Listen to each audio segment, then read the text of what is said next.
વાહ!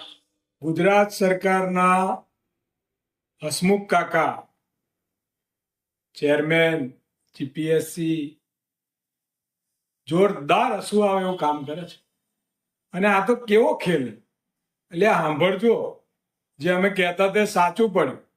વિપુલભાઈ ચૌધરી નામનો એક સ્ટુડન્ટ જીપીએસસી ક્લાસ 1-2 ની એક્ઝામ આપે, લેખિત એક્ઝામ 900 માર્ક્સની, એમાં 11મા નંબરે આવ્યો, બહાર આવે. પણ ઇન્ટરવ્યુ 10% વેટેજ વાળામાં ભૂચરું ઘસી નાખ્યો એને. પછી એ વિદ્યાર્થી યુપીએસસી ની એક્ઝામ આપે છે.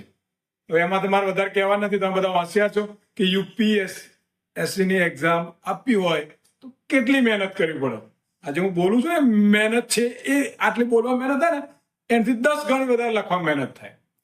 એ વિદ્યાર્થી યુપીએસસીમાં આખા ભારતમાં 348 નંબર રેન્કે પાસ થાય છે.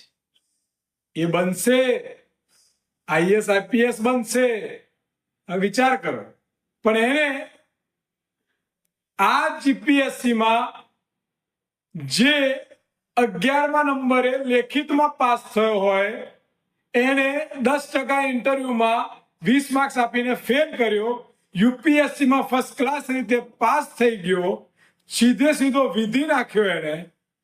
તો પછી આ જીપીએસસીમાં જે 50% વાળા ઇન્ટરવ્યુનું ગોલમાલ છે, એમાં કઈ નહીં થતું હોય. હસમુખ કાકા, છોકરાઓને કોને જરા કે આ નીતિ ક્યાંથી લાયા?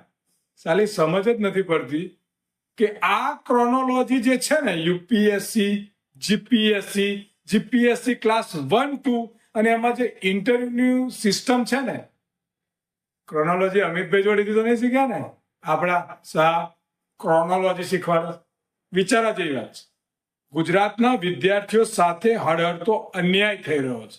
એમના ઘુસપેટિયાઓ, એમના લાગવગિયાઓને ઘુસાડવાનું કાવતરું છે ને. ના હોય તો જવાબ કેમ નહીં?